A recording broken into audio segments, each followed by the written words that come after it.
दिल्ली सहित पूरे देश में राजधानी का एक वीडियो सोशल मीडिया पर जमकर वायरल हो रहा है, जिसमें प्रगति मैदान स्थित टनल में दो बाइक सवार बदमाशों ने 4 पहिया वाहन को जबरदस्ती रोककर युवक से 2 लाख लूट लिए।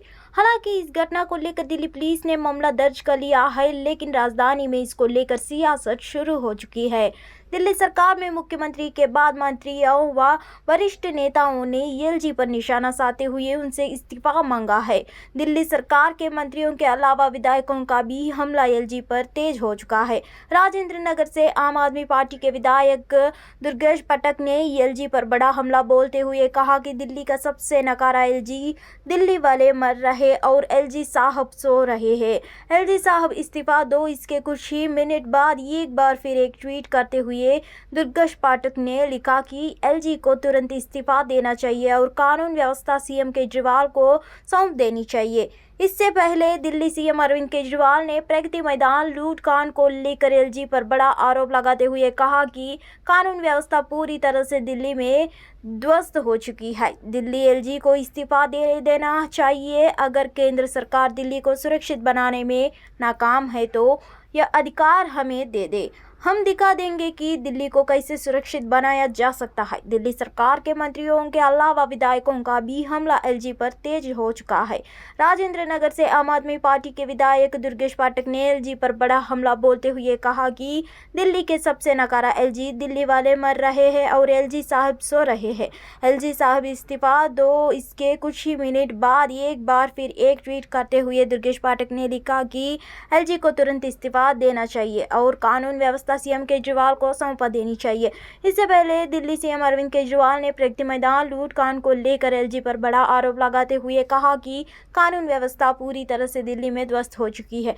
दिल्ली एलजी को इस्तीफा दे देना चाहिए। अगर केंद्र सरकार दिल्ली को सुरक्षित बनाने में नाकाम है तो वह अधिकार हमें दे दे। हम दिखा देंगे कि दिल्ली को कैसे सुरक्षित बनाया जा सकता है। भारतीय रिजर्व बैंक के गवर्नर शक्तिकांत दास ने कहा कि चलन में मौजूद 2000 रुपये के नोट वापस लेने के निर्णय के 1 महीने के भीतर कुल 3.62 लाख करोड़ रुपए में से 2/3 से ज़्यादा नोट बैंकों के वापस आ चुके हैं। उन्होंने यह भी कहा कि अभी जो 2000 रुपये के नोट वापस ले रहे हैं उसका अर्थव्यवस्था पर कोई प्रतिकूल प्रभाव नहीं पड़ेगा। केंद्रीय बैंक ने 19 मई को 2000 रुपये के नोट को वापस लेने के निर्णय किया था। इसके साथ ही लोगों को बैंक जाकर 30 सितंबर तक 2000 रुपये के नोट अपने खातों में जमा करने या दूसरे मूल्य के नोटों में एक्सचेंज करने का समय दिया गया है। मार्च 2023 में मूल्य के हिसाब से कुल 3.62 लाख करोड़ रुपए के नोट 2000 रुपये के थे। शक्तिकांत दास ने कहा, चलन में मौजूद 2000 रुपये के नोट वापस लेने के निर्णय के बाद कुल 3.62 लाख करोड़ रुपए में से 2/3 के ज़्यादा यानी 2.41 लाख करोड़ रुपए से ज़्यादा बैंकों में वापस आ चुके हैं। उन्होंने यह भी कहा कि मोटे तौर पर 2000 के लगभग 85% नोट बैंक खातों में जमा के रूप में आए हैं। इससे पहले 8 जून को मौद्रिक नीति समीक्षा के बाद में आरबीआई गवर्नर ने कहा था कि 1.8 लाख करोड़ रुपए के 2000 रुपये के नोट वापस आ गए हैं। यह चलन में मौजूदा 2000 रुपये के कुल नोट का लगभग 50% था। इसमें मोटे तौर पर 85% बैंक में जमा हुए हैं, जबकि अन्य को दूसरे मूल्य के नोट से बदला गया। गृह मंत्री अमित शाह ने सोमवार को यानी आज प्रधानमंत्री नरेंद्र मोदी को मणिपुर में सामान्य स्थिति बहाल करने के लिए उठाए जा रहे कदमों की जानकारी दी। प्रधानमंत्री रविवार को आधी रात के बाद अमेरिका और इजिप्ट की 5 दिनों की यात्रा के बाद लौटे हैं। इससे पहले रविवार को ही दिन में अमित शाह ने मणिपुर के मुख्यमंत्री एन बीरेन सिंह ने दिल्ली में मुलाकात की थी। मुख्यमंत्री ने गृह मंत्री को राज्य के हालात पर रिपोर्ट भी सौंपी थी। एन बीरेन सिंह ने शाह को बताया कि राज्य और केंद्र सरकार हालात को नियंत्रित करने में काफ़ी हद तक सफल हुए हैं। एन बीरेन सिंह ने अमित शाह के साथ बैठक के बाद पत्रकारों से कहा था कि अब समय आ गया है कि सभी नागरिक निकाय, विधायक और राजनीतिक दल एक साथ बैठे और उन क्षेत्रों की पहचान करें जहां शांति के लिए काम करना है। खुद गृह मंत्री शाह ने शनिवार को ऑल पार्टी मीटिंग की थी। इस मीटिंग में कुल 18 पार्टियों ने भाग लिया था। इस मीटिंग में सभी पार्टियों ने जोर दिया था कि केंद्र सरकार को समयबद्ध एक्शन प्लान पेश करना चाहिए जिससे कि राज्य में शांति आ चुका है। इस मीटिंग के बाद गृह मंत्री शाह ने भी पत्रकारों से कहा था कि प्रधानमंत्री पहले दिन से ही हालात पर नजर बनाए हुए है और पूरी संवेदनशीलता के साथ काम करने को कहा है।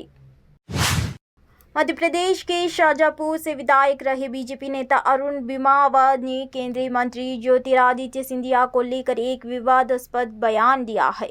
इसका वीडियो भी सोशल मीडिया पर वायरल हो रहा है, जिसके बाद पूर्व विधायक अरुण बिमावत को सफाई देनी पड़ा।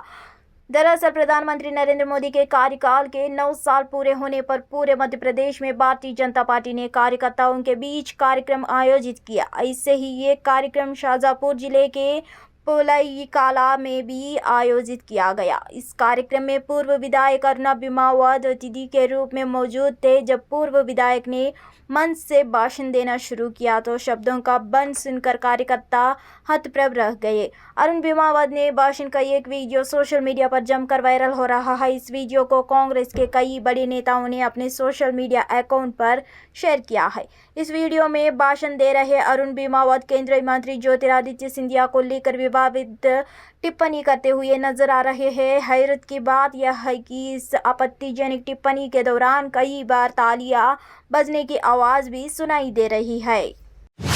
मुख्यमंत्री शिवराज सिंह चौहान द्वारा बीते दिनों आयोजित विपक्षी पार्टियों की बैठक को लेकर तंज कसते हुए सांप, बिच्छू और मेंढक का हवाला दिया था। सीएम शिवराज के इस बयान पर पूर्व मुख्यमंत्री कमलनाथ ने पलटवार किया है। पीसीसी चीफ कमलनाथ ने कहा कि सीएम शिवराज के पास सांप, बिच्छू, मेंढक और अलावा कुछ बचा नहीं है। वे बेख्याल है। उनके पास सिर्फ पुलिस प्रशासन और पैसा बचा है। राजधानी भोपाल में स्थित प्रदेश कांग्रेस कार्यालय में मीडिया को संबोधित करते हुए पूर्व मुख्यमंत्री कमलनाथ ने प्रधानमंत्री नरेंद्र मोदी के मिस्र दौरे और मस्जिद विजिट पर कहा कि मोदी जी मस्जिद, चर्च जहां भी चाहे वहां चले जाए, कोई उन पर विश्वास कर सकता है। क्यों? आज का मतदाता बहुत समझदार है। पीसीसी चीफ कमलनाथ ने मीडिया को संबोधित करते हुए कहा कि मप्र चुनाव के लिए कांग्रेस का टिकट फॉर्मूला तैयार है। टिकट के लिए तेरा मेरा नहीं चलेगा। सर्व और स्थानीय लोगों की राय के आधार पर ही टिकट दिया जाएगा। टिकट वितरण में स्थानीय लोगों की राय को विशेष महत्व दिया जाएगा। उन्होंने कहा कि टिकट वितरण में हेलीकॉप्टर लैंडिंग नहीं होगी। मेहनत और जनता की राय को ही सम्मान दिया जाएगा।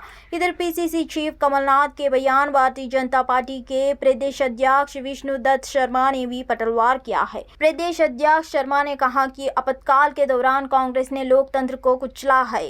संजय गांधी ने शकुनी की बांधती फांस से फेंकते हैं। कमलनाथ ने भी लोकतंत्र का गला घोटने का महत्वपूर्ण भूमिका निभाई थी।